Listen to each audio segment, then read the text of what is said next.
Coming up on 2020 on ID. A popular preacher, devoted family man, until his wife's sudden death. She's not breathing at all, no pulse or anything. He says it was suicide. I loved her. She's the mother of my children. But whom to believe, him or his mistress? He said that their sex life had been lacking. Lust, lies, and the blonde's bombshell. He said that he couldn't stand how fat she had gotten. Said that he wanted her out of his life. It was incredibly sad. And one family's words of warning. Don't mess with our family. Don't mess with us. We will fight for the truth. The hidden life of the preacher. Welcome to 2020 on ID. I'm John Quinones. He was a preacher who couldn't resist temptation, caught between two women, the one he married and the one he desired. So when his wife was found dead in their locked bedroom, her suspicious relatives vowed to find out the truth. As Jim Avila first reported in 2010, was it suicide or murder? With all your heart, with all your soul. A favorite son in Waco, Texas. That you may fear the Lord your God, to keep all his statutes and his commandments, which I The command Baptist you. preacher with a doting congregation. And a beautiful family. If you know our children or not, this is my wife, Carrie, and it's special for me. Matt Baker, front and center at the pulpit every Sunday in the heart of the Bible Belt. Hey, with 911, do you have an emergency? Yes, I think my wife just committed suicide. Pastor Baker never imagined himself in this life-changing moment, pounding his wife's chest in the middle of the night, on the phone to 911, and reading a suicide note out of the corner of his eye. Tell me exactly what happened. My wife is laying in the bed, and her lips are blue, are cold, and there's a note that says I'm sorry, basically. Is she conscious? No, she's not. breathing? No, she's not breathing at all, no pulse or anything. She was not moving, no response. And I shake her, I call her name, and wow, what do I do? And I put my head to her chest and didn't see or feel her chest rising, no air coming out, felt for pulse, nothing.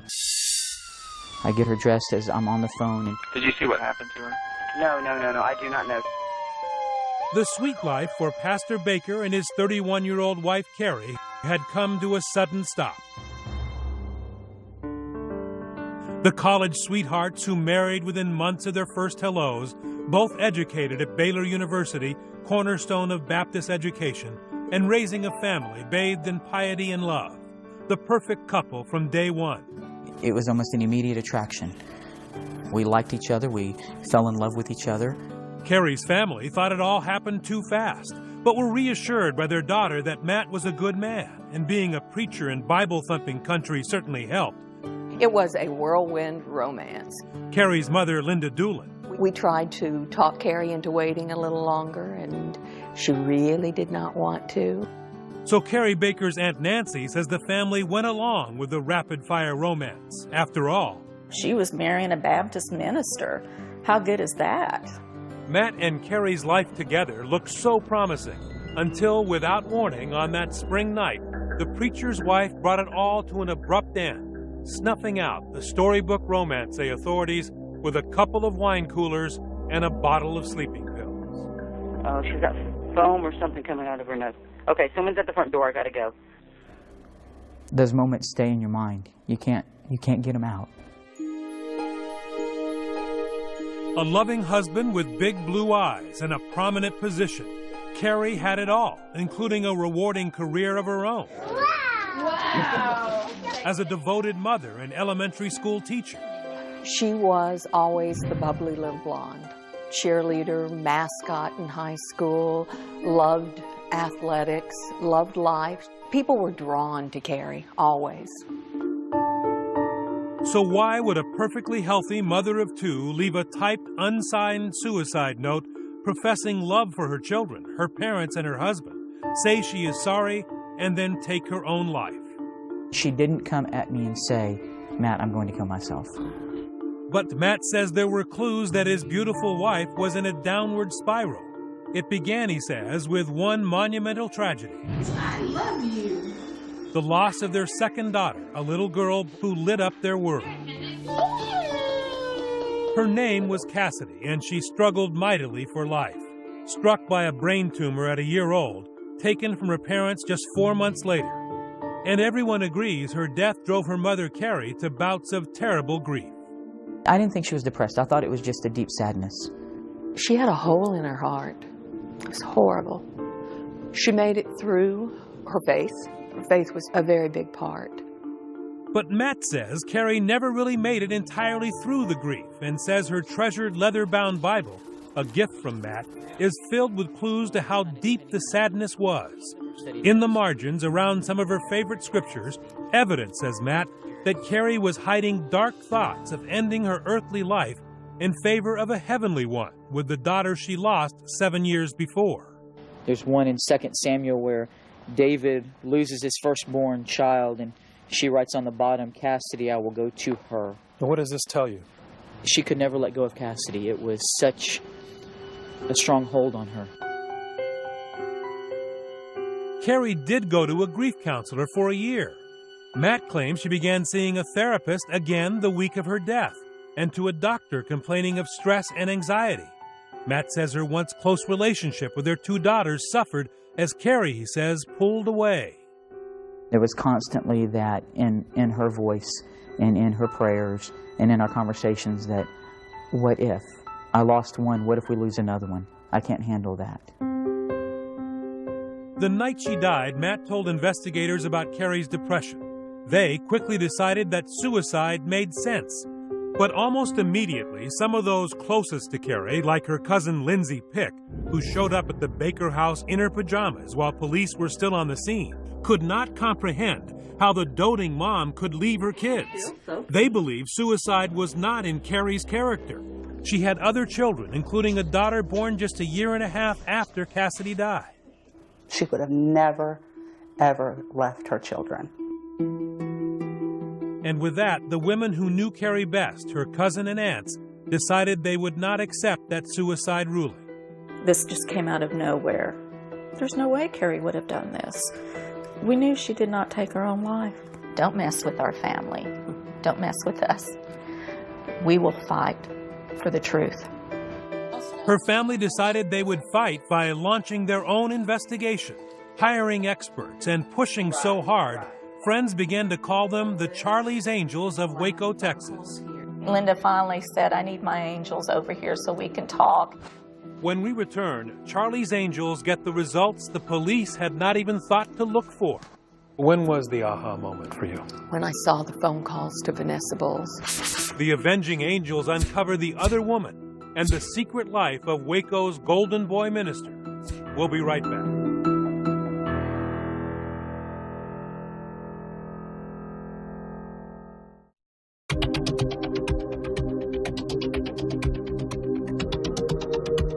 Matt Baker has lost his wife to a sudden, surprising suicide, but he seems to be recovering quite well. Once again, here's Jim Avila.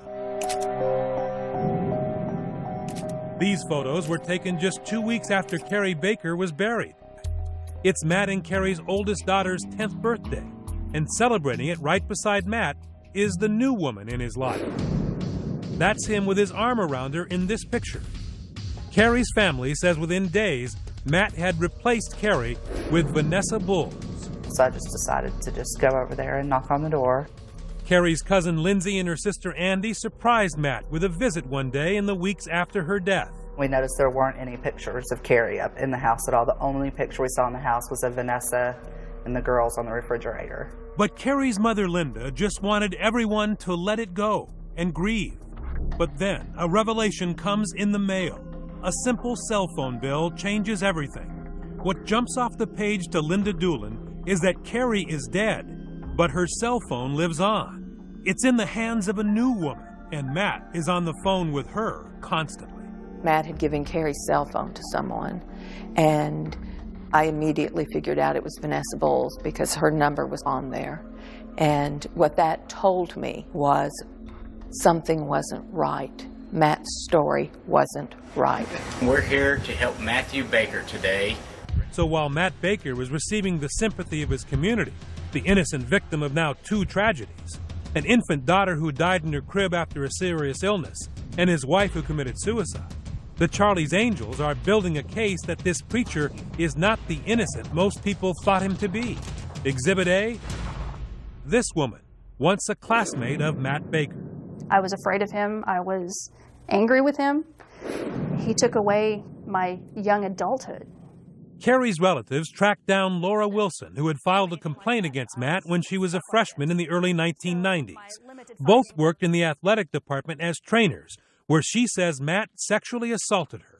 He didn't stop with the kiss. He didn't stop with the touching until he was ready to stop. We confronted Matt Baker with the incident.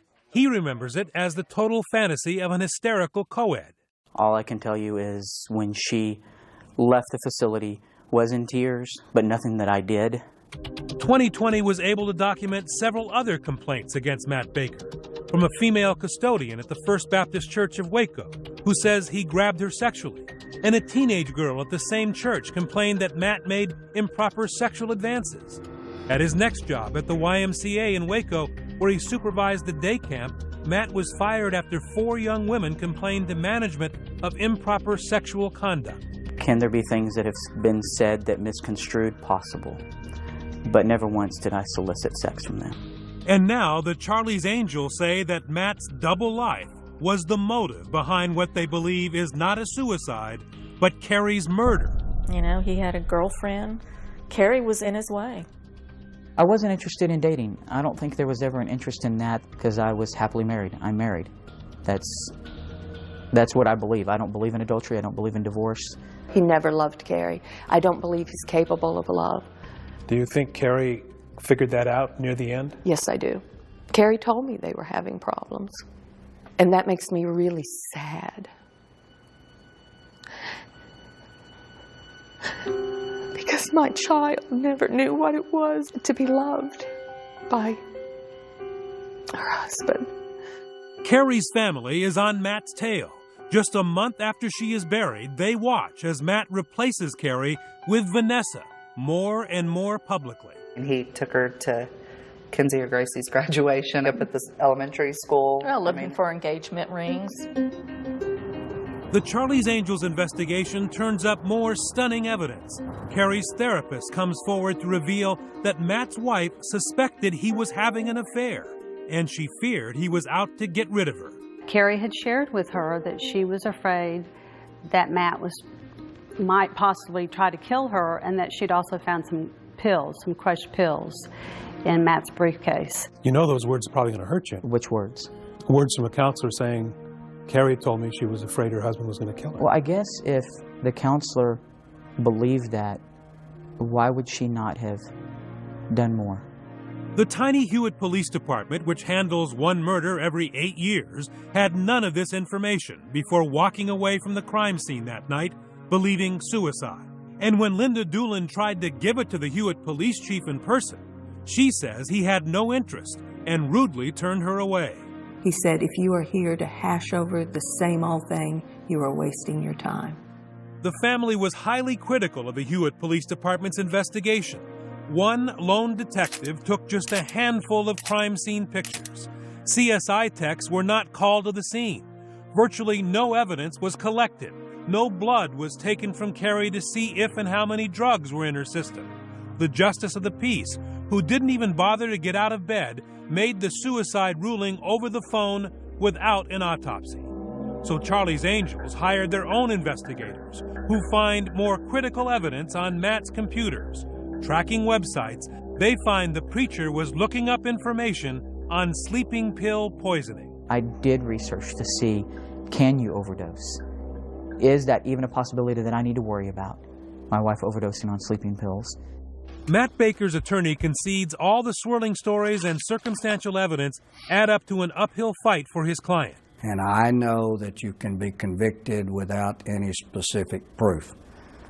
There is no cause of death, there is no forensic proof, but we gotta fight like hell. And for nearly 4 years, that's where it stands. Two bickering families in a stalemate of justice. Matt Baker lives his new life, firm in his denial. I have to ask you, did you kill your wife? I did not kill my wife. I did not hurt my wife. But when we return, a break in the case. This lawman sets a trap for the other woman, and she's running scared. If you help me, then I'll be glad to help you. But if you don't, I'm going to take you down with him. Stay with us.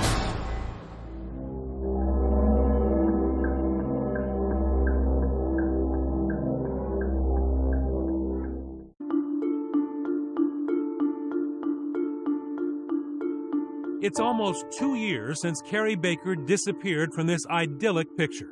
A healthy 31-year-old woman with two adorable girls. Her death ruled a surprising suicide. Carrie's husband, Matt, a Baptist pastor, under suspicion by her family, which launches its own investigation, while Matt remains the innocent, free dad, caring for Kenzie and Grace at his parents' home 4 hours from Waco. It's okay, put the L beside it. Under constant scrutiny by his in-laws, who tell everyone, including Texas Monthly Magazine, that he murdered his wife. She was my best friend. Matt goes on the very public defensive, scheduling a series of interviews to counter the charges from Carrie's family. His first national exposure is on 2020. Could you do this? There's no way I could ever hurt my wife. I loved her. She's the mother of my children. And like every marriage, you have your ups and your downs. You have your good days and your bad days. But I loved her, and I miss her, and I did not hurt my wife. Matt had lost his preacher's job. He and the girls supported themselves out of the generosity of his parents and their church, which held fundraisers. His attorney, Guy James Gray, even donated his otherwise very expensive services. I thought it was kind of a witch hunt, really. A mother had lost a child, and she was on a campaign for justice. I talked to Matt Baker's attorney today. He told me his client did not murder his wife. And the defense strategy of going public appeared to be working. There was no indictment. Carrie's family kept at it, but in meeting after meeting with police and prosecutors, they were told, even with the cell phone records and the new woman in Matt's life, even with the computer searches about Ambien poisoning, they were not going to prosecute a preacher with a clean record unless they had a slam-dunk case. Assistant District Attorney Crawford Long handled those meetings. That must be a difficult conversation for a prosecutor to have, Oh, right? surely it is. You never like to tell a family member that you're going to have to wait. Carrie's family did make some progress. They asked for and got a coroner's inquest, exhuming her body, conducting the autopsy and toxicology tests not performed in the days immediately after her death. But because Carrie's body had been embalmed, the tests were inconclusive. But there was one big success. The inquest changed the cause of death from suicide to undetermined. Carrie Lynn Baker's manner and cause of death shall be recorded as undetermined. A small victory that encouraged Carrie's parents to file a wrongful death suit in civil court against Matt Baker. And he was put under oath in this taped deposition by their attorneys. What did you observe when you first opened that door? My wife naked laying on the bed. Carrie's family hoped suing him would unlock hidden evidence and prompt a criminal indictment. But still, it did not come. And Matt Baker continued life as a free man 3 years after Carrie's death. I think a lot of people thought the case was sitting on a shelf somewhere. We were actively doing things like the DNA, the fingerprinting, talking to the pathologist, doing everything we could. Still, not enough. Nothing worked. Until finally, we turned to Vanessa Bowles, the alleged girlfriend, and we have an investigator who's been very talented in getting people to confess to things. Abden Rodriguez. I picked up a lot of red flags during the interview from she not telling me the truth. Abden Rodriguez is a cop's cop, not flashy, sort of an Hispanic Columbo. Looks like he was never born to wear a suit. But he has a way of earning confidence of those for whom he is working. Abden Rodriguez always knew she knew everything. He always did. And more importantly, he often strikes fear into those whom he is investigating. Not with threats, but by knowing the facts. Before his interviews with Vanessa Bowles, he took meticulous notes in his pad. and called her on any little mistake or lie. I told her I'm going to gather enough information to indict Matt Baker, and if you help me, then I'll be glad to help you. But if you don't, then I'm going to take you down with him. Still, in interview after interview, Vanessa Bowles stonewalled. She never admitted to an affair? She never admitted to affairs. She never admitted to having any knowledge of the murder. But then Rodriguez sets a trap, tells Vanessa over and over he does not believe her story, and warns her that a secret grand jury was being formed, and the stakes were high if she lied there. So when Vanessa Bowles was subpoenaed to testify, Abdon Rodriguez strategically placed himself and his conspicuous notepad outside the courtroom, making her worry he could prove she was lying. It was all a bluff. She didn't know what information I had. She was afraid she was going to get arrested. Prosecutor Susan Schaefer was in the grand jury room with her partner Crawford Long. Neither knew what to expect until Vanessa gave Susan a small sign as she strode to the witness stand. As she walked in the door, she looked at me and touched my arm and said, "I'm ready." And I wondered at that point if she was about to say something that she'd never told us before. Crawford Long missed that moment at the doorway, never expecting what was to come. Before I was getting ready to let her go, I just said, has he ever told you anything about Carrie Baker's death? And she said, yes, he told me he killed her because of me. All of a sudden, she just came out and bang, okay, he killed her, and he told me that he killed her for me, and this and da-da-da. And I mean, everybody was shocked. I was shocked, too. Probably my jaw dropped down and hit my chest. And just like that, 3 years of investigation finally paid off. So the day that Vanessa Bowles is forthright is the day you take the case? That very day to the same grand jury.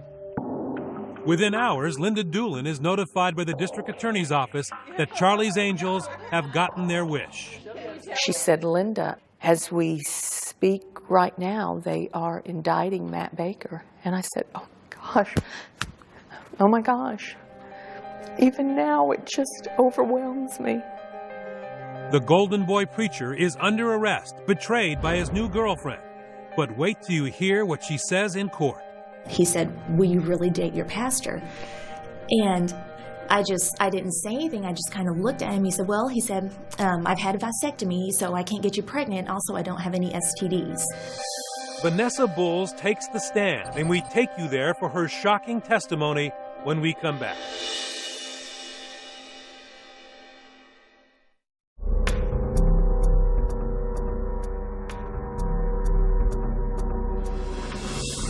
And we have breaking news for you now concerning that case of a former preacher accused of murdering his... March 25th, 2009. Almost a full 3 years after Carrie Baker was found nearly naked and thoroughly dead in the master bedroom suite of her Waco, Texas home. Her husband, Matt, is finally under arrest and charged with her murder. Matt's accused of drugging and suffocating her and then making her death appear to be a suicide. Waco's preacher was now in the eyes of police and prosecutors the murdering minister, briefly put behind bars but released on bond to help prepare for the trial of his life. All because the woman he may have killed for, the woman who protected him and lied to police for him time after time, had flipped and was now the star witness for the prosecution. There's an old saying, if you're going to prosecute the devil, you may have to go to hell for your witnesses. Do you solemnly swear the testimony you give in this matter to be the truth, the whole truth, and nothing but the truth, so help you God? I do. She dressed plainly for court, not the devil with the blue dress on as she takes the stand. But she is seething, aware that her story may not only convict her former lover, it will surely make her look very bad as well. I could possibly lose my job because of this. Ever since he got released from jail, I sleep with a crystal nail file next to my bed. Yes, I am scared of him, but I'm saying things right now.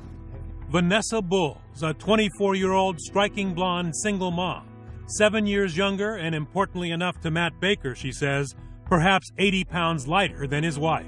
He referred to her as a fat bitch, said that he couldn't stand how fat she had gotten, said that he wanted her out of his life.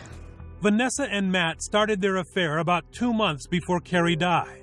Vanessa, daughter of the music director at Pastor Baker's Crossroad Church, had just been through a painful divorce, and she says Matt saw his chance at seduction. He would start saying things like, oh, you're so gorgeous. He said, whoever finds you is going to be a lucky man. Flirting, she says, at every opportunity.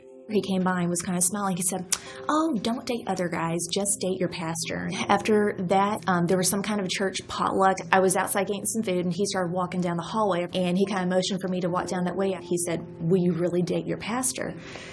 And I didn't say anything. I just kind of looked at him. He said, well, I've had a vasectomy, so I can't get you pregnant. Also, I don't have any STDs.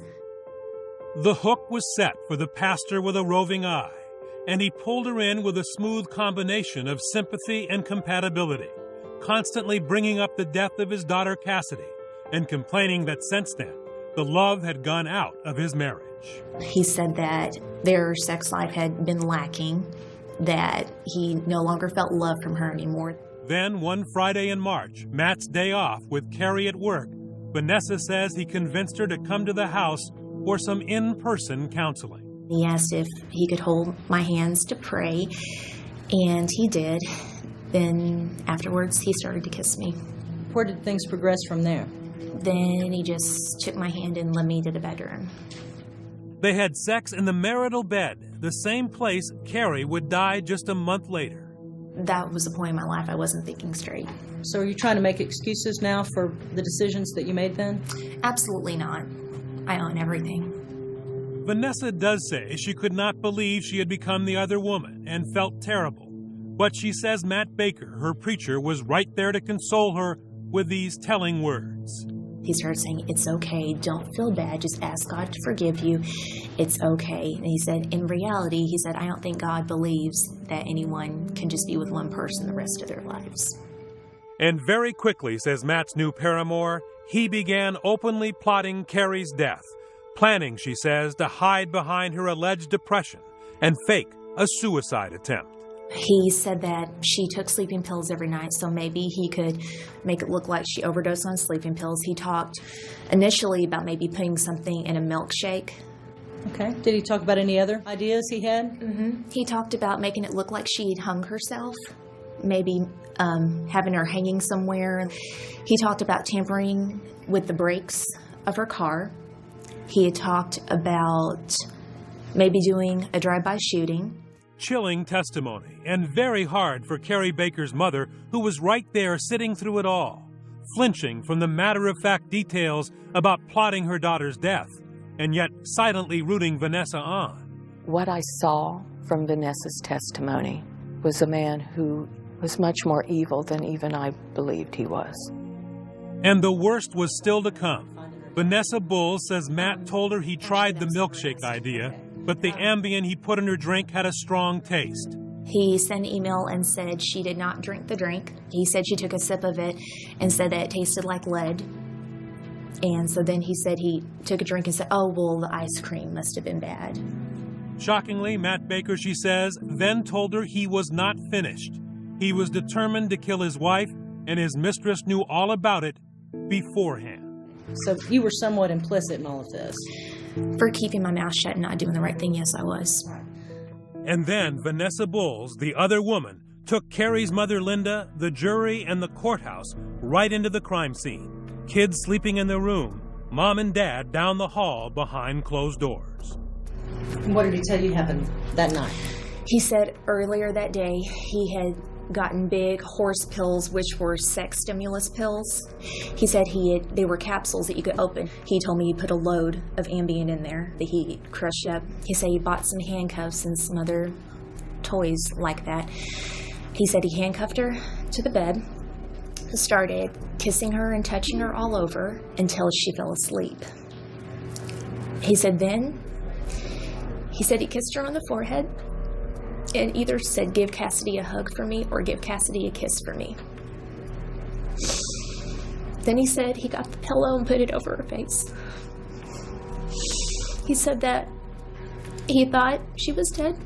Then a couple of seconds later, she just took one big gasp for air, and that he said, oh, And then he showed me his hand. He said he put the pillow on her face, but then he said he did this with his hand where her nose was, where her nose and mouth were. He said he did this area tighter so he would be sure to suffocate her. Finally, Carrie was not moving. No breath, no heartbeat. And then Vanessa says Matt told her he finished the plot on the couple's bedroom computer. He said he typed out the suicide note, printed it, then he said he ran her hand all around the sides of it and put her fingerprints all over it in case they checked for fingerprints. Then he said that he locked the door and left. From the woman Matt had wanted to be his replacement wife, damning first-hand testimony. But would it be enough for the jury? All right, bring in the jury. That was probably the hardest part of the whole trial for me, was her. She just had lied so many times, and I'm just one of those, once a liar, always a liar. When we return.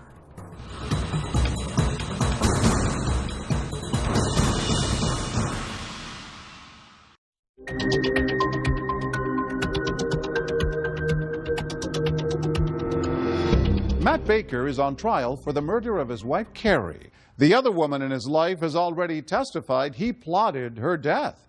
But will it be enough to convict him? Once again, here's Jim Avila.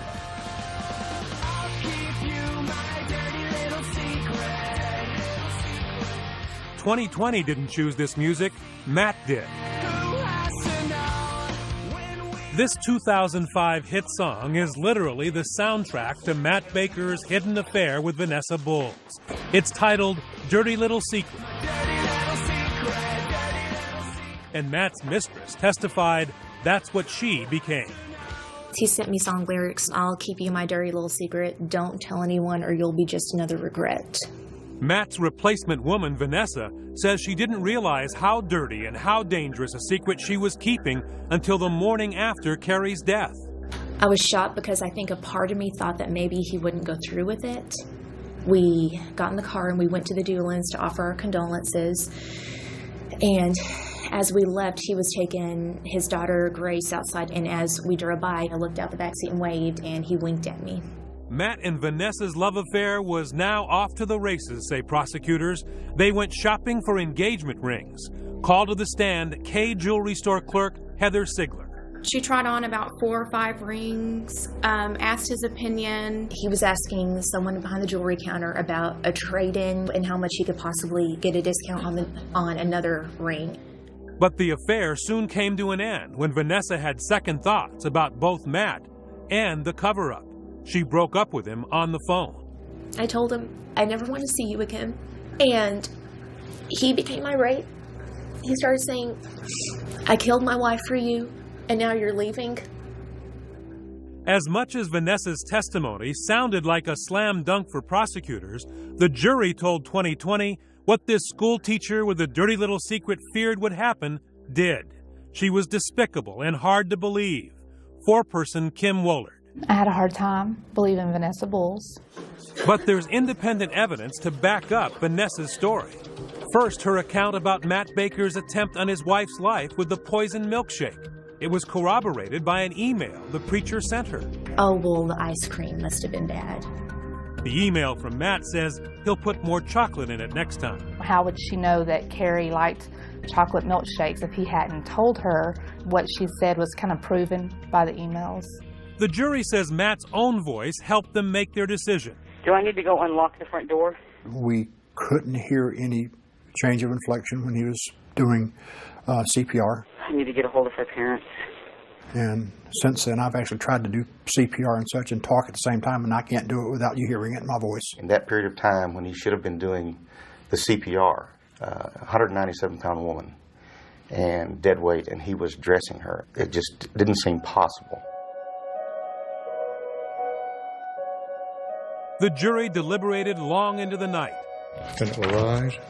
But in the end, it took them just 8 hours to decide Matt Baker's fate. We, the jury, find the defendant, Matt D. Baker, guilty of the offense of murder as alleged in the indictment.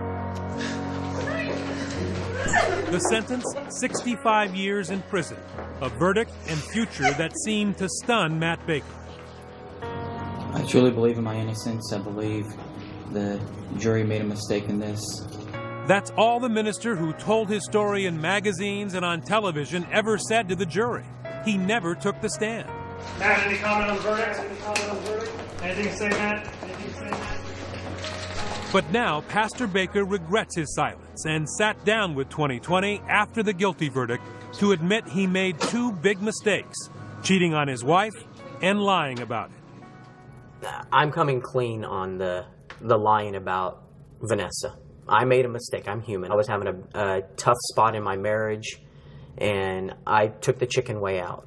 But I would never have hurt my wife. I never did. I never laid a hand on her, ever.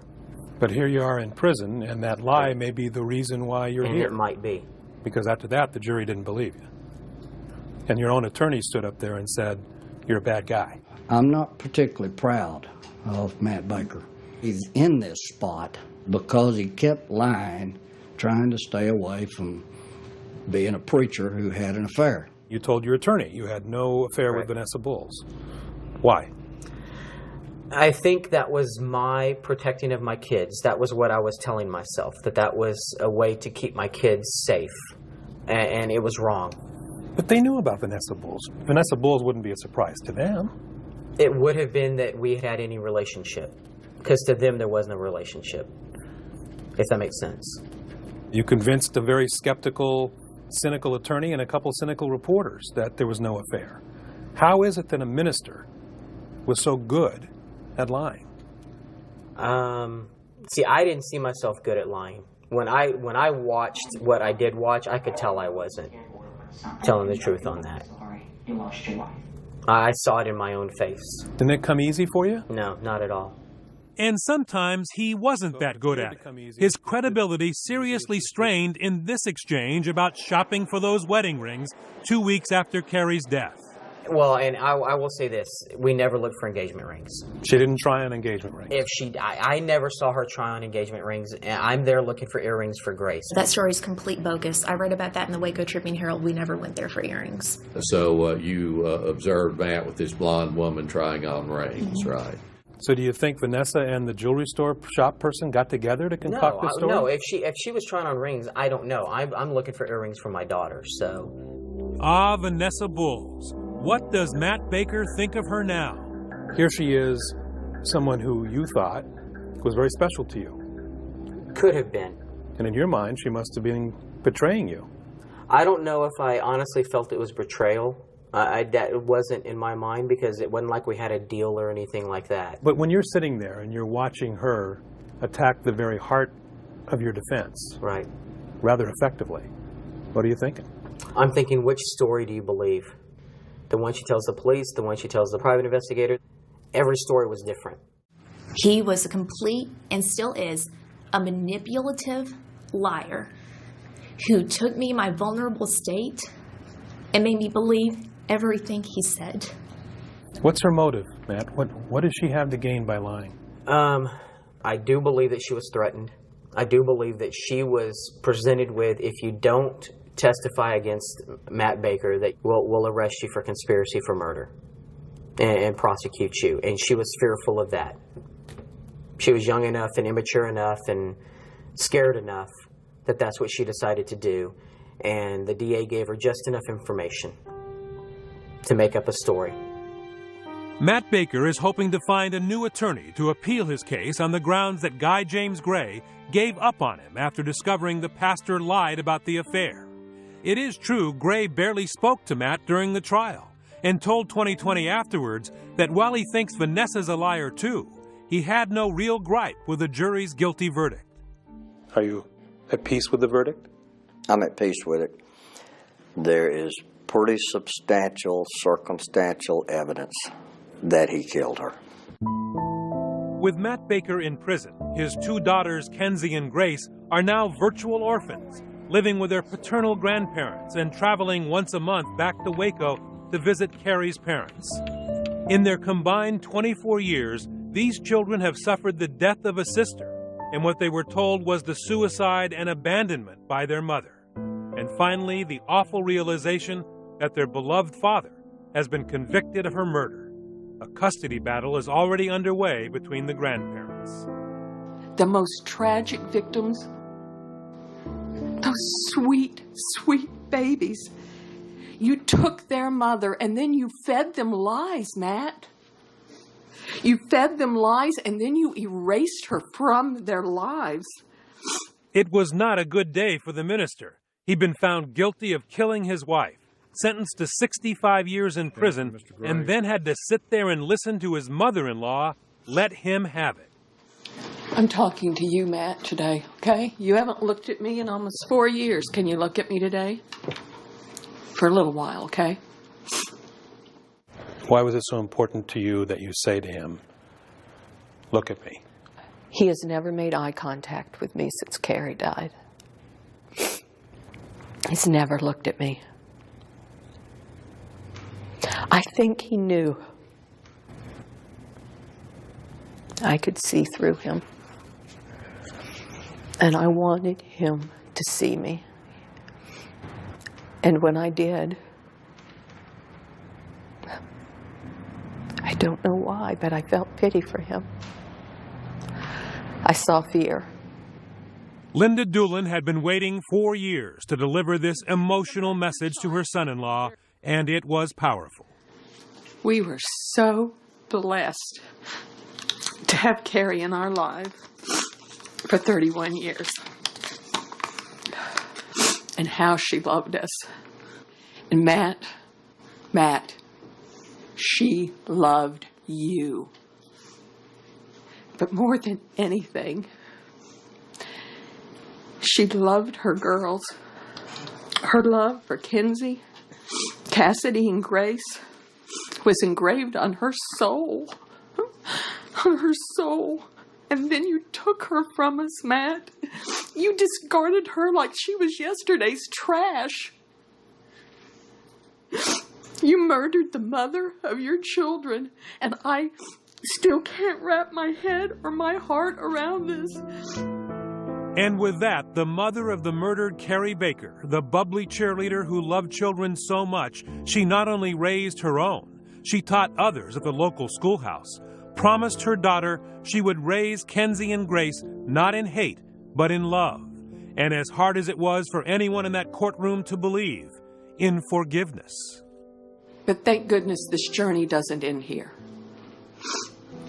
Because this isn't going to be about heartache. You see, Matt, you were never going to win this one. What you did was horrific. However, in order to heal, in order to point the way for our own granddaughters, we forgive. Because that's the only way, Matt, that love makes the way